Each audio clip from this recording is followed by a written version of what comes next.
You wanted the best. You've got the best podcast. The hottest podcast in the world. The Chris Voss Show, the preeminent podcast with guests so smart you may experience serious brain bleed. The CEOs, authors, thought leaders, visionaries, and motivators. Get ready. Strap yourself in. Keep your hands, arms, and legs inside the vehicle at all times, because you're about to go on a monster education roller coaster with your brain. Now, here's your host, Chris Voss. Hi, folks. It's Voss here from thechrisvossshow.com. There you go, ladies and gentlemen. When the Iron Lady sings it, that means the show is officially on. Welcome to Big Show, my family and friends. We certainly appreciate you guys being part of the show. As always, we are the most amazing people on the show. The CEOs, the billionaires, the White House advisors, the presidential folks, the what else do we have on the show? We have the Pulitzer Prize winning the authors who write the most amazing novels and stories, everything you can ever imagine. When it comes to stories, we call them the owner's manual to life. And so we're the Chris Voss Show is a giant story collector, if you will. We collect all these amazing stories and have the most amazing guests. We have another one on today. We'll be talking to him about his hottest new book that comes out January 16th, 2024.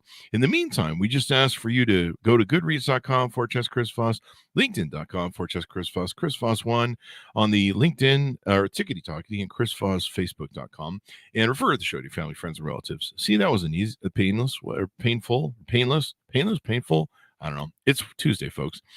He is the author of the newest book to come out, Searching for Patty Hearst, a true crime novel. Roger D. Rapoport's on the show with us today. He'll be talking to us about his amazing work that he has been focusing on for 50 years.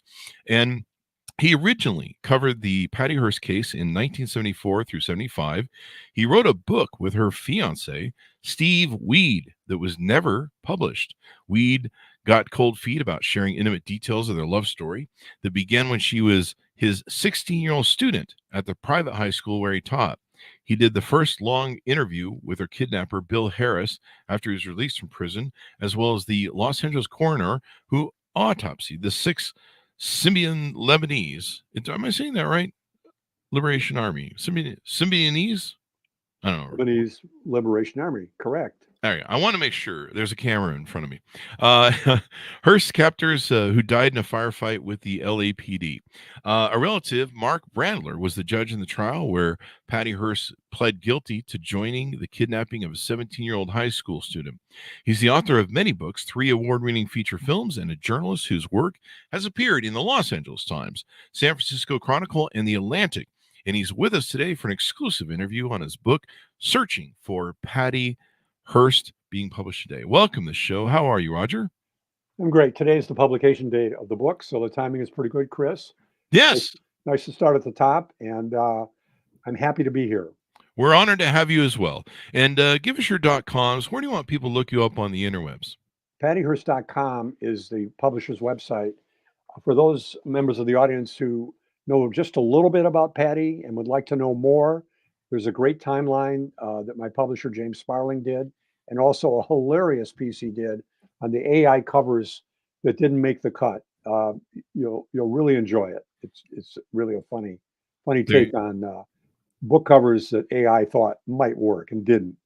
There you go. So give us a 30,000 overview, and you may need to give us a little bit of foundation for maybe people that are younger than 50 years that need to remember what the story was. Well, February 4th, 1974 was the night that Patty Hearst was kidnapped. And believe it or not, this is a great story, Chris. They actually blacked out the biggest story probably in the world for some hours to give the FBI a head start on what would become one of the largest manhunts in Bureau history. Mm-hmm. Patty Hearst was kidnapped by a group that was very little known called the Symbionese Liberation Army. Led by Donald DeFreeze. Most of the members of the group were white radicals. DeFreeze was an escaped black convict. 2 of their members were already in jail for assassinating allegedly assassinating the superintendent of the Oakland schools in the fall of 1973. And when Patty was kidnapped, her fiance, Steve Weed, was badly beaten but escaped. And it became, if you can believe this, the story became so big, the hunt for Patty Hearst, that it actually knocked the Watergate scandal off the front page. Oh, wow. That was when it was going full steam, I'm sure. Now, who is Patty Hearst, for those who don't understand why it was important that she was kidnapped? And that. Well, just to give you a snapshot, the Hearst Corporation, which was founded by William Randolph Hearst, Mhm. the newspaper titan who built a castle in San Simeon, Mhm. um, she was the granddaughter of William Randolph Hearst. Her father was chairman of the company Mhm. running the San Francisco Examiner. And at the time she was kidnapped, the SLA was broke and they were looking for a high profile victim that would inspire similar actions around the country. And they chose Patty. And they picked her off the pages of the San Francisco Chronicle when they saw her engagement photo with Steve Weed. And Oh. figured that not only would the Hearst rapidly ransom her and give them the money they needed Mhm. to resupply, they were very well armed, but they were broke, hijacking cars and, you know, basically stealing everything they could get their hands on, There you really go. scraping by. And also, they figured they would get the front page Mhm. automatically because this was a celebrity kidnapping. And remember, the Hearst Empire didn't just happen. Her grandfather figured out that the so called damsel in distress, particularly a young white woman, was a true circulation miracle. And in one case, the Hearst Empire even sent a reporter to Cuba to liberate a young woman from jail and then brought her home and wrote a story about it. And Oh, that wow. was how the Hearst Empire, just knocked off the competition pretty much Mhm. all over the country. Those kinds of stories. Wow. And Now here the this tables were turned, Chris. the tables are turned, as it were. Now, there was a lot of this stuff going on in the early 70s, right? A lot of revolutionary, anti-government sort of stuff. Oh, Is sure. that? You had the weathermen, and there were a lot of bombings going on. Of Mhm. course, the kidnapping was terribly frightening to the Hearst family because guess what? It's a big family, and they were worried that there might be another attempt to hurt the Mhm. family. So, on the advice of the FBI, Governor Reagan, the Attorney General, and hostage consultants, including, by the way, FBI agents that were bunking in the Hearst house, actually living with them. And of course, Steve Weed, after he got out of the hospital, was there. They decided to not ransom Patty. Big mistake. Wow. What happened was Patty decided, after believe it or not, her kidnappers gave her a gun when she told them she was going to stay and fight. They believed in her. And she went public in a communique on April Fool's Day uh, saying, well, look, if my family's not going to ransom me, um, you know, I think I'm going to stick around because guess what?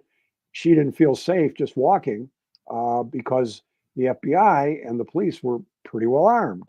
So the first thing they did, because again, they were still broke because they didn't get that $4 million ransom, they went out and robbed a bank. Not just any bank. They robbed the bank owned by the father of one of her childhood friends, Trish Tobin. Wow. And so now she was a wanted criminal with her wanted poster up on every post office a billboard in the country. So overnight, went from the situation where people were making charitable donations to the $1 billion Hearst Corporation to try to pay for her ransom, which didn't happen, to one of the most wanted criminals in the country and the Yeah. subject of a huge manhunt. And to make it even worse, when they fled to Los Angeles after the bank robbery, um, they made a little mistake, actually a pretty big mistake, and the LA police tracked down 6 of the kidnappers, including their leader, Donald DeFreeze. And in the biggest firefight on American soil ever, 9,000 rounds, they Oh, exterminated 6 of the 8 captors. Fortunately, Patty had gone shopping uh, with 2 of the other members, Bill Harris, her actual kidnapper, the guy who wow. physically put her in a trunk in Berkeley. And now she was really reluctant to turn herself in because she'd seen exactly how the LAPD and the FBI handled these fugitives. Yeah. That's crazy. And she became infamously the poster child for what people call the Stockholm syndrome. Right. And the story actually gets a little worse from Patty's lawyer's point of view because during this time in LA, while they were shopping, Bill Harris decided to shoplift and was being tackled by security guards. Fortunately, Patty was in a van across the street, had two automatic weapons, and fired off about 30 rounds, liberated Bill. But there was a problem. The van was hot, so they had to basically carjack another vehicle. They pretended that they were shopping for a car, and a high school kid took him for a test drive. His name was Tom Matthews, and they kidnapped him. So Patty suddenly was now a kidnapper and a bank robber. And to make it even worse, after they fled to the east and lived in Pennsylvania, and they lived in New York, they lived on a farm. They went skinny dipping. They kind of hid out. They worked on their plans. They were still broke. They decided to come back west. Another big mistake. They went to Sacramento, and in a bank robbery there, where Patty was the getaway car driver, they accidentally shot a woman bringing in a church collection to that bank, and she died. And there were 3 cases going on. So that really gave her lawyer, F. Lee Bailey, a really tough case. Got that murder one. This is what happens when rich girls go bad. No, I'm just kidding. You can see that on Lifetime TV. Rich girls go bad. No, and always be nice to your family, because they might not pay your ransom. Make sure they like you. So the one of the interesting stories I found about this is how you played into the story 50 years ago. Tell us how you got entwined in this. Well, at the time, I was writing for a magazine called New Times, so I covered it for them. I lived in Berkeley, and fortunately, my wife knew a teacher who had worked with Steve Weed and introduced me to him. And I wrote an article about him, talking about his search for Patty Hearst. You realize that they were living at his place. She was coming over every night, supposedly for math tutoring. And by the way, Steve knew this family pretty well. He had actually flunked her sister in math, so it was kind of a family joke. But anyway, Patty fell in love with him, and then they eventually wound up moving in together at Berkeley, where she was going to school and he was a philosophy PhD. But that relationship began when she was 16. And I interviewed Steve, and he told me their story. And then we ended up writing a book together. So he moved into my house. Now, at what point in the story does he move into your house? Where are we at with this? So while they were searching for Patty, he was doing his best to find her. And by the way, a little wrinkle in the story, Patty decided that she wasn't going to come back to Steve. The wedding that they were planning for June was off. Wow. And she basically said, she kind of accused him of being a gold digger. She paid the rent.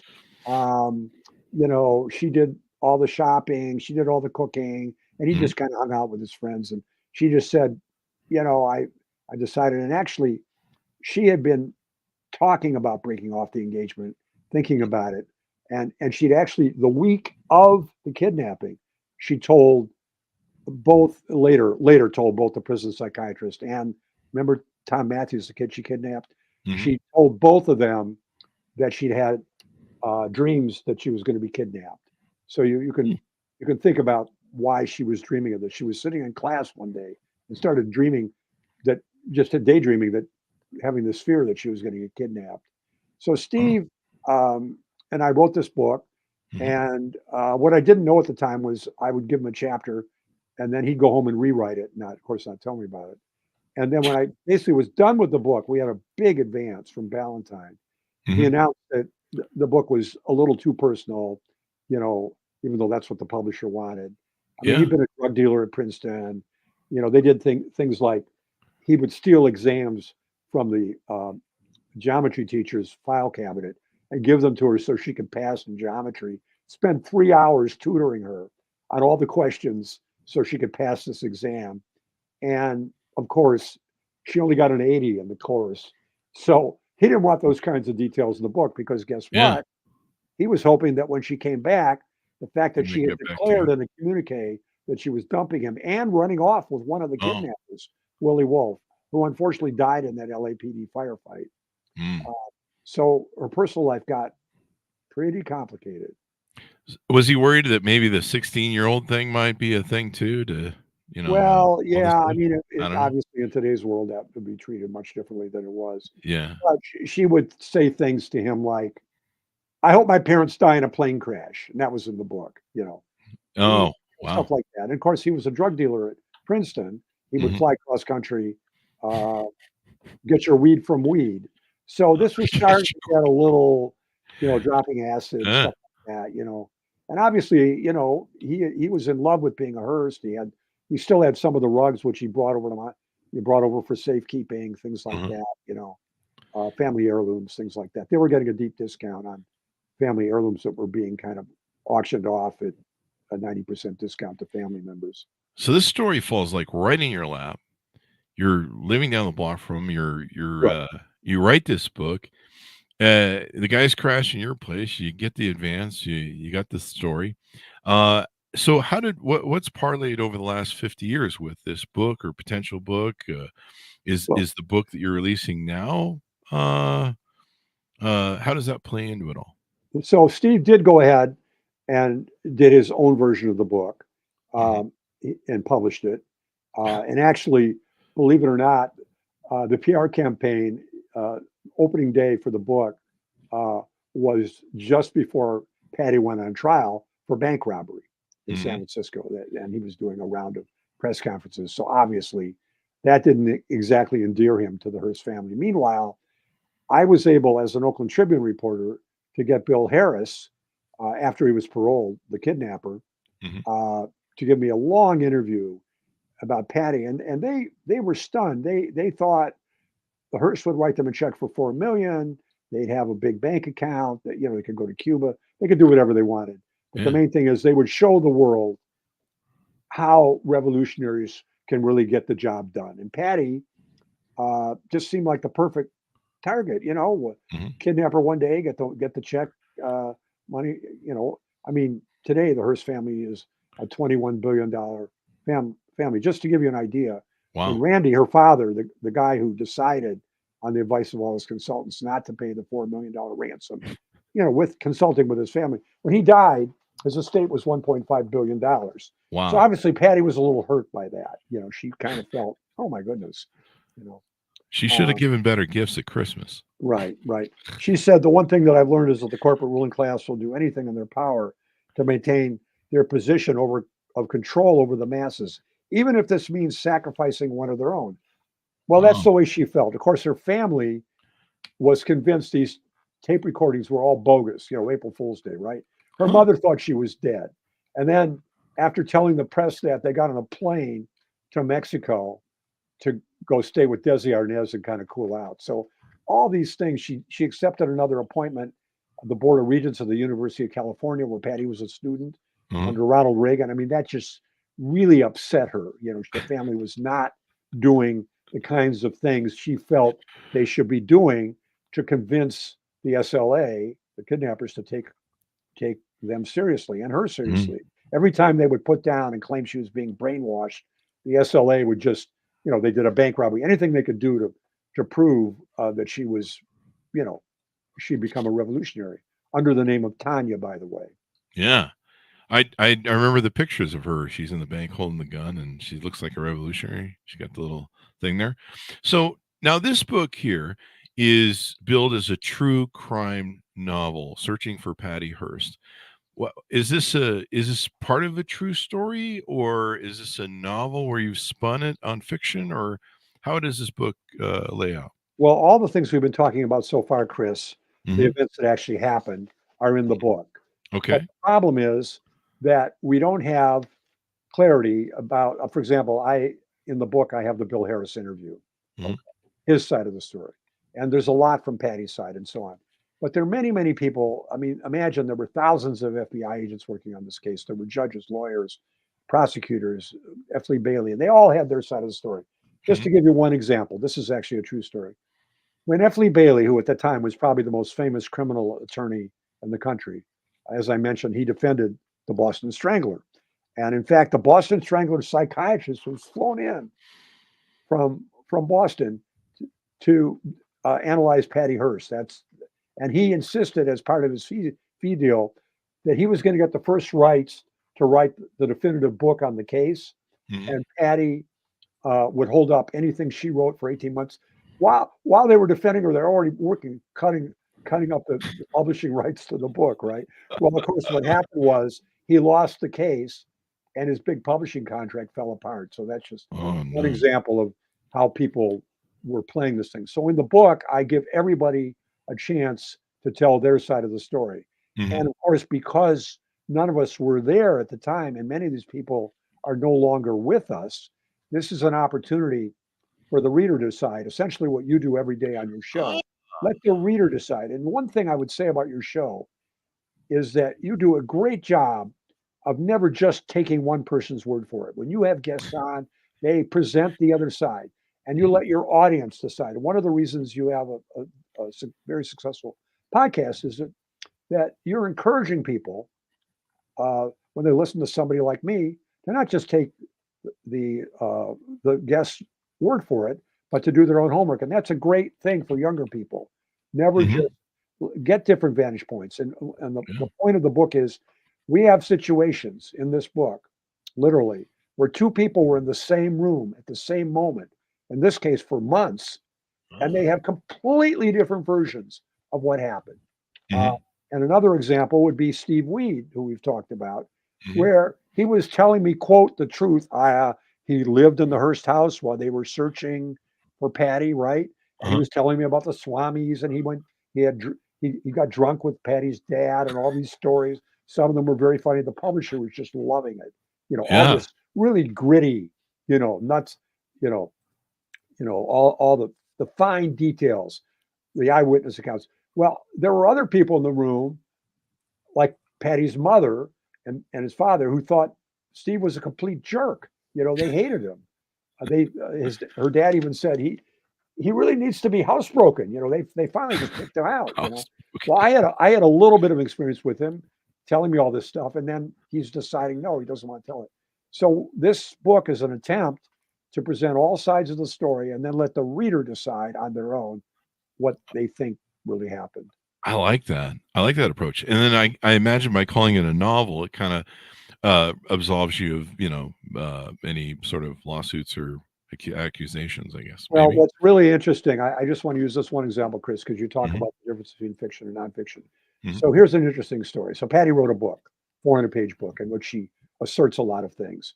Mhm. Many people have disputed. I'll give you one example. Jack Scott, who was running something called the Institute for Sports and Society, with his parents, drove Patty cross country and pretending to be married to her, with the parents being her in-laws, right? Mhm. And he basically really saved her life. Got her to the Poconos. They were writing a book together, and then got her back to California. I mean, he basically saved her life. When he read her book, he sued her for $7 million. I mean, he was literally in the room. So here's another example. Paul Schrader, who's a very famous film director, did the film version of Patty's book, right? Uh-huh. Well, he changed the ending. He fictionalized the ending, and Patty was really upset by Oh, this. But wow. Paul's the director; he owned the rights, so he got to change it. So there's this very fine line between fiction and nonfiction in this story, and I think one of the problems with Steve's book and many of the books is you're only getting one person's side of the story. Mhm. Do you suss out the stuff that Mr. Weed didn't want in the book, like all of his Oh yeah, I mean it's shenanigans? all sorts of information. So Uh, this book sounds like rich with all sorts of great stuff and stories and Yeah, I mean, I didn't use the earlier book. I wouldn't do yeah, that. yeah, But the information, of course, I did my own reporting too. yeah. Bill Harris, for example, and don't forget Dr. Thomas Noguchi, who actually autopsied the 6 victims of the SLA. Mhm, I had a long interview with him, and mhm, he was extremely angry at the LAPD. mhm. Basically, they immolated these victims, and it made his job extremely difficult. And guess what? When they opened fire on that house in LA, nobody knew if Patty Hearst was in that building or not. Yeah, I was gonna ask that. Nope. It's And crazy. so that was another reason why Patty was really frightened Yeah. about uh, turning herself in. And that's part of the reason she lost her case. Um, it's very clear uh, from the case that, there'd never been a kidnap victim who stood there and literally saved the life of her kidnapper, who was being tackled by security guards at a sporting goods store in Inglewood. I Yeah. mean, she could have just let him hang. And turned the key in the ignition and driven off to the Escaped, nearest yeah. police station. That's what I would have done. I'd have been Right. like, I'm out of Well, here. here's what happened in the case. She got convicted of bank robbery. Mhm. Okay. Normal sentence is 10 to 12 years. Mhm. The judge was a family friend, actually. He had met Patty as a little girl. And he gave her 7 years. Mhm. Then she went down to Los Angeles and pled no contest in the kidnapping of Tom Matthews.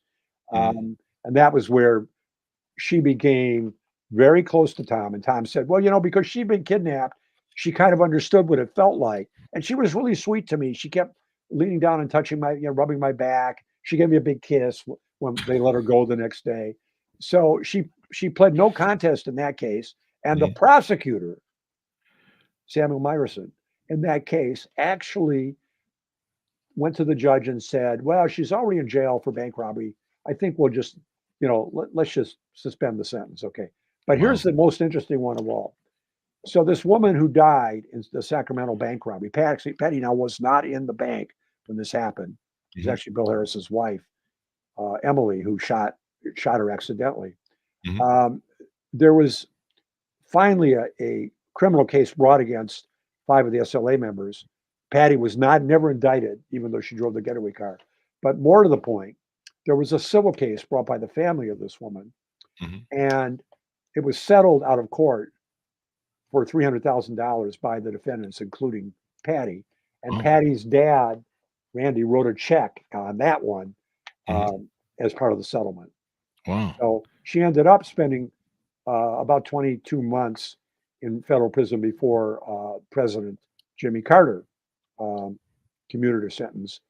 And by the way, one of the people who campaigned for her early release was Cesar Chavez. And Steve told me that when they were together, Patty would happily walk through United Farm Worker picket lines, Cesar Chavez's union, Mhm.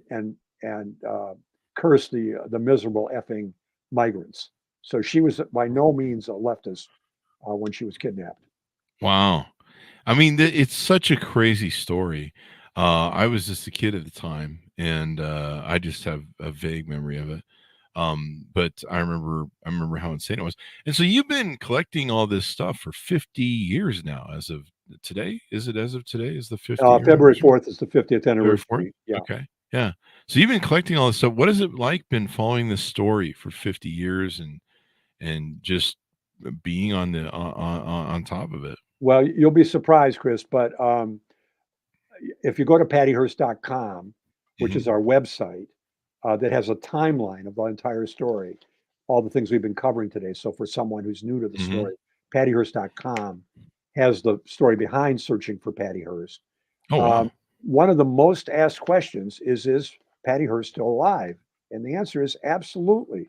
She lives in New York. Her dogs win shows at win first prize at kennel clubs. She's gone on to become very successful. Um, she's a philanthropist. Mhm. She's a very proud mom and granddaughter. One of her daughters is an actress, and she played Abigail Folger, one of the victims in the Manson murders. Oh, wow. So there's an acting uh, group in the family. She's shown up at San Simeon to autograph her Mhm. book. She's been in Cannes, with her movie. Mhm. So Patty has a very strong presence Mhm. as basically as a dog breeder, philanthropist, and actress. There you go. So has she given any feedback, any endorsement to the book, or has she tried to put this whole part of her life behind her? The latter, and I think she's done a pretty good job of it. Mhm. She was very front and center doing the Playboy all over Larry King, every show you can imagine. Mhm. When her book and movie came out, she was very visible, but Mhm. she's really retreated since then and has not really been front and center since then. She has been involved in the AIDS, movement. She's given Mhm. money to causes, the women's movement. She's spoken out about the Me Mhm. Too movement. So she's definitely made herself known Mhm. in the New York area, obviously, where she lives. There you go. Note to self: never kidnap crazy rich women. I don't know what that means. So it sounds like just a wild story. It sounds like something that could be a movie, actually. Any opportunities you think there maybe a movie Well, on the horizon? I'm so glad you asked because I am a film producer Yeah. and I produced 3 feature films. The most recent one is called Coming Up for Air. It's a mental health Hmm. drama, believe it or not. So I've worked with a lot of psychologists and psychiatrists in the various events we do all over the country. Hmm. And the answer to the question is that I think there's at this point in time of the 50-year later perspective, yes, it would be very, kind of looking back on the era 50 years Hmm. later. And to me, by far the most interesting part of the story, and we talk about this in Searching for Patty Hearst, is her fling with Willie Wolf.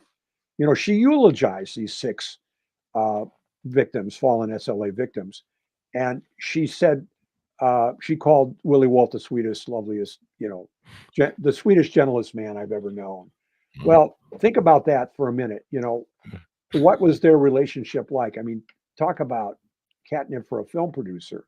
You Yeah. know, she basically decides not to go back to her fiance, not to go back to her family. She's fallen in love with this kidnapper, and then suddenly he's gone. Hmm. So it would be a wonderful narrative, and I think Yeah. in fairness to Patty, um, it never crossed her mind that with class privilege, that her Hmm. family would not just write the check. It just never occurred to her that they wouldn't just literally show up, and drop the money. But it got even more Wow. ridiculous. They ended up the family got involved, not just the parents.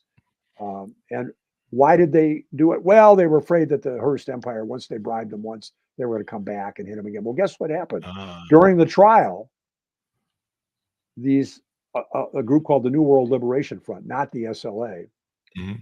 not the Symbionese Liberation Army was not, the instigator of this. Mhm. Uh, they bombed San Simeon, the Casa del Sol guest house, which is where the Hearst family hung out when they visited.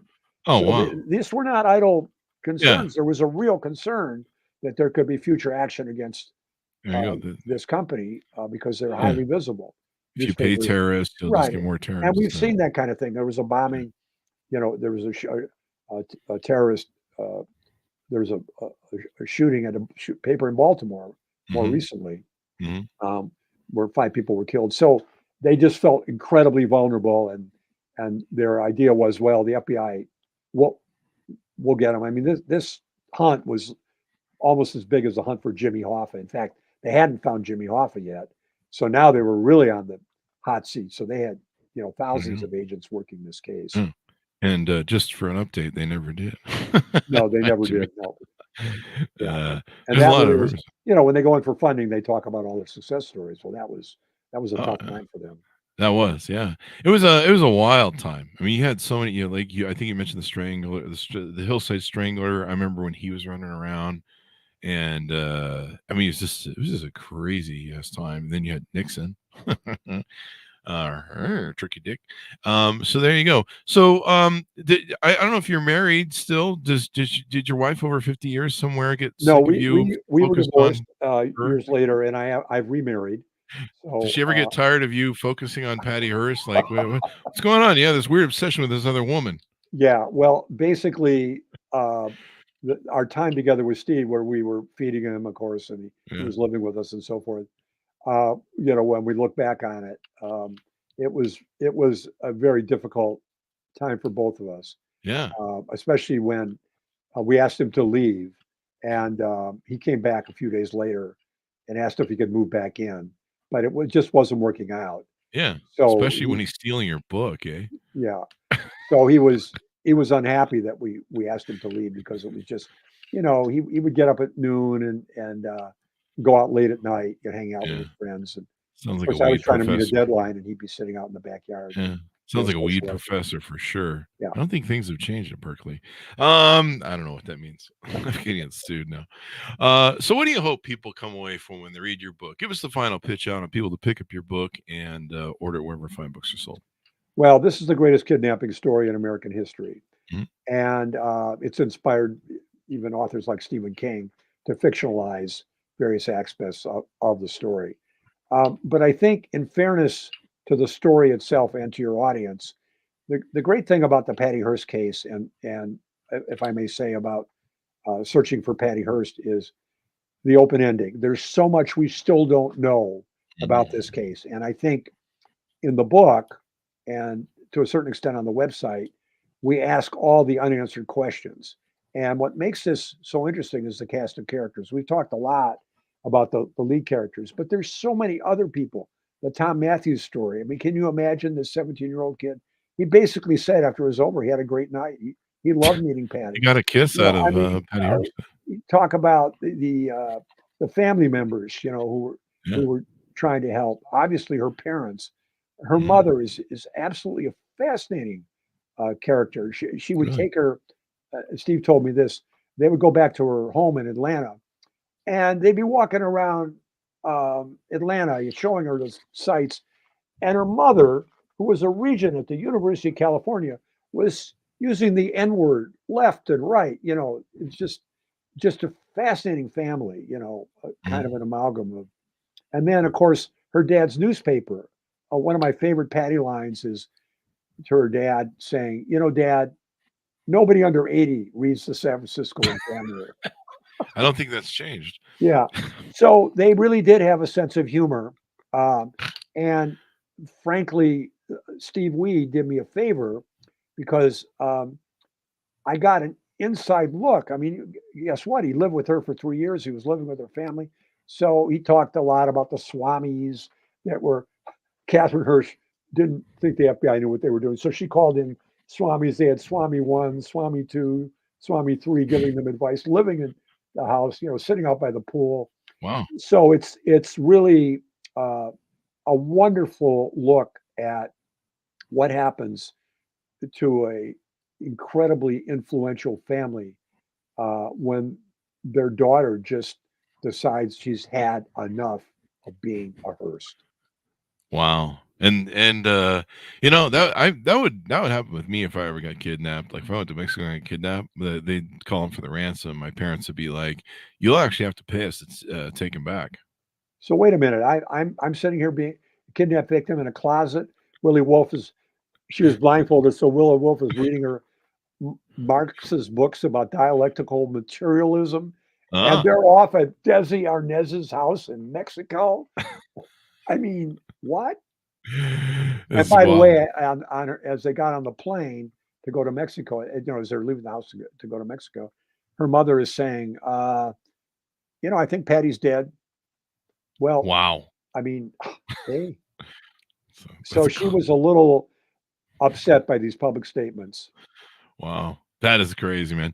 So everyone can delve into it in your latest book. Give us your .com so people can find you on the interwebs. Well, searching for Patty Hearst's website is pattyhearst.com.